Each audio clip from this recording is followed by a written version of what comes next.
वरदान चाहिए पुत्र, दोगे?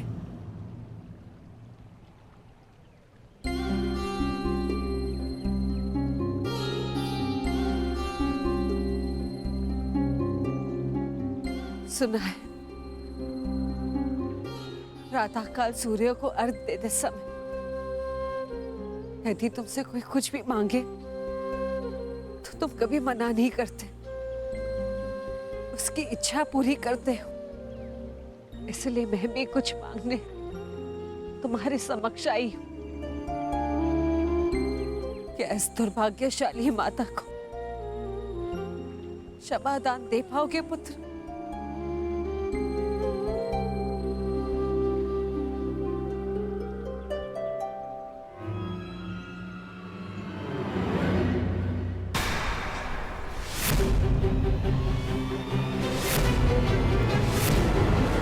क्षमा प्रार्थी तो मैं हूँ राजमाता।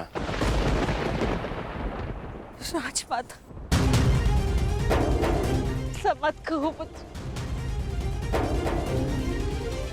क्यों? क्या अनुचित कह दिया मैंने? ये कि सत्य जानने के पश्चात भी मैं आपको राजमाता क्यों कह रहा हूं? मैं आपके गले क्यों नहीं लग रहा हूं? आपके चरण स्पर्श कर आपको माता और जननी क्यों नहीं पुकार रहा हूं? कहिए,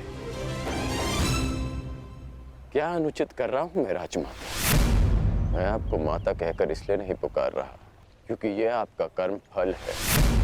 आपने भी तो इसी भांति वर्षों तक ऐसा ही व्यवहार किया मेरे साथ, आशीष दिया, परंतु कभी अपना पुत्र कहकर नहीं पुकारा, अश्रु बहाए परंतु कभी मुझे गले से नहीं लगाया, कभी मुझे ममता नहीं थी। और आज वही माता मेरे समक्ष प्रेम जताने के लिए आ गई है। अधिकार का भाव कर्तव्य पूर्ण करने से मिलता है। आपने अपना कर्तव्य कभी पूर्ण नहीं किया, आज अधिकार जताने क्यों आ गई? मुझ पर आरोप लगाने से पूर्व मेरी व्याथा तो सुन लो पुत्र। मैं विवश थी जब तुम्हारा जन्म हुआ, मैं अविवाहित थी पुत्र। क्या करती मैं, मुझे तुम्हें त्यागना पड़ा।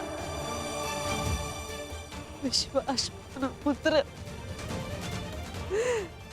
अनजाने में हुए अपराध का बोझ मैं आज तक अपने कंधे पे लिए हूँ।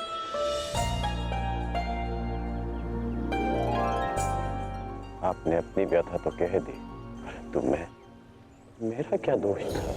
एक बालक जिसने अपनी आंखें भी पूरी तरह नहीं खोली थी, उसके जीवन में आपने सदा के लिए अंधकार कर दिया। एक नवजात को गंगा माँ की भेंट चढ़ा दिया आपने। क्या आपने ये भी नहीं सोचा कि वो जीवित रहेगा या वो मर? कि यदि वो बच गया तो संसार उसे किस नाम से पुकारेगा? समाज उसे कितने ताने देगा कि उसका जीवन जीते जी नरक बन जाए? ये भी नहीं सोचा हमने। गंगा में इसीलिए बहाया ना क्योंकि गंगा मां पाप धोती है। मैं आपके लिए पापी था ना, केवल एक पाप, एक अभिशाप जिसे आप गंगा में बहाकर भूल गए। आश्चर्य की बात यह है कि कभी आपने मुझे खोजने का प्रयास नहीं किया, कभी ये जानने का प्रयास नहीं किया कि मैं जीवित हूं या मर गया। आपको पता है कि जब भी मैं आपके समक्ष आता था, आपको प्रणाम करता था, तो एक विचित्र स्नेह, एक अनोखा बंधन अनुभव करता था मैं। क्या आप कभी ऐसा अनुभव नहीं करती थी? तुम मेरे ही पुत्र हो, इसका ज्ञान मुझे रंग भूमि में हुआ, परंतु फिर भी आप मौन थी। ये जानने के पश्चात में आप समझा कि तब आपके समक्ष एक और प्रश्न आकर खड़ा हो गया कि युवराज पद की होड़ में राधा कर रहे अपने सारे पुत्रों को कैसे बताएं कि जिसके कुल का वो अपमान कर रहे हैं वो उनका ज्येष्ठ भ्राता है हस्तिनापुर के समक्ष? ये सत्य कैसे बताएं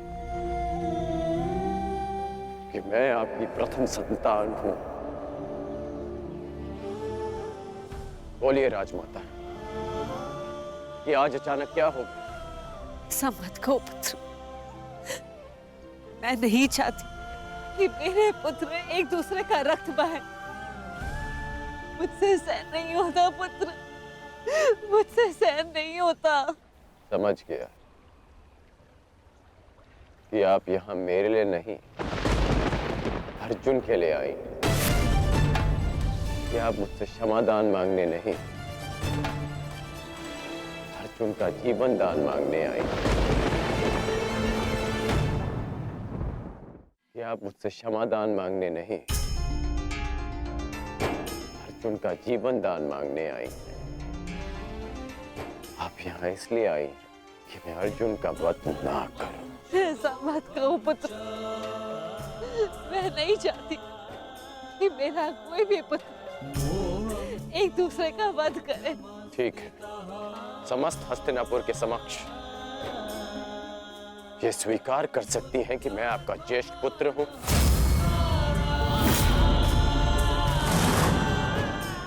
पता था मुझे कि कोई उत्तर नहीं मिलेगा। मेरे जीवन पर अनेक बार संकट आया, तब आपकी ममता नहीं जागी, परंतु आज जब अर्जुन के जीवन पर संकट आया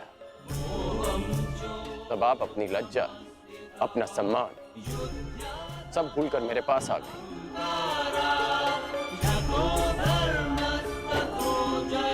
सत्य में अर्जुन बहुत भाग्यशाली है कि उसे आपकी ममता मिली। मैं भले ही अर्जुन को युद्ध के द्वंद्व में हरा दूं, परंतु आज उसने मुझे ममता के द्वंद्व में हरा दिया। तुम्हारी अपराधी नहीं हूं मैं।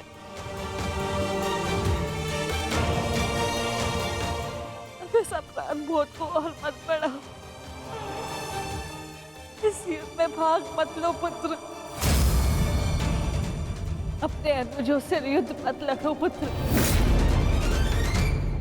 बस एक बार कह दो कि तुम मेरे पुत्र हो कर्ण।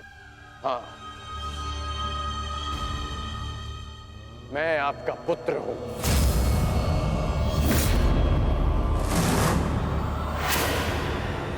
किंतु आप मेरी माता नहीं।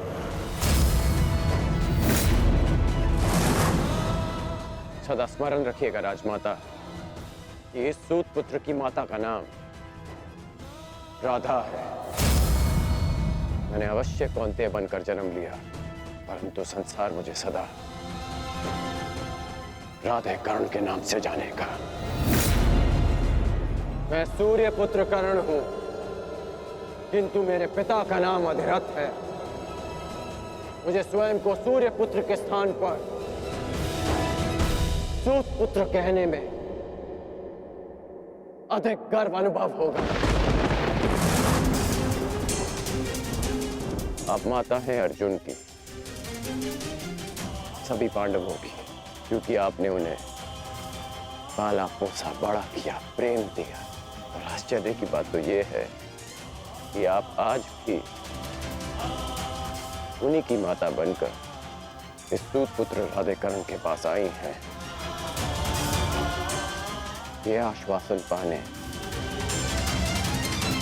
कि आपके पुत्र सुरक्षित रहें। मेरे द्वार पर आए किसी भी याचक को रिक्त हाथ लौटने नहीं दे सकता मैं। राजमाता, मैं आपको रिक्त हाथ लौटने नहीं दूंगा। मैं वचन देता हूं कि इस महाभारत के पश्चात आपके 5 पुत्र जीवित रहेंगे, केवल 5। यदि अर्जुन ने मेरा वध किया तो भी, और मैंने अर्जुन का वध किया तो भी। यदि अर्जुन मेरे हाथों वीर गति पाता है तो मैं सब कुछ छोड़कर आपके पास आ जाऊंगा। मैं वचन देता हूं कि अर्जुन के अतिरिक्त आपके किसी पुत्र का वध नहीं करूंगा मैं।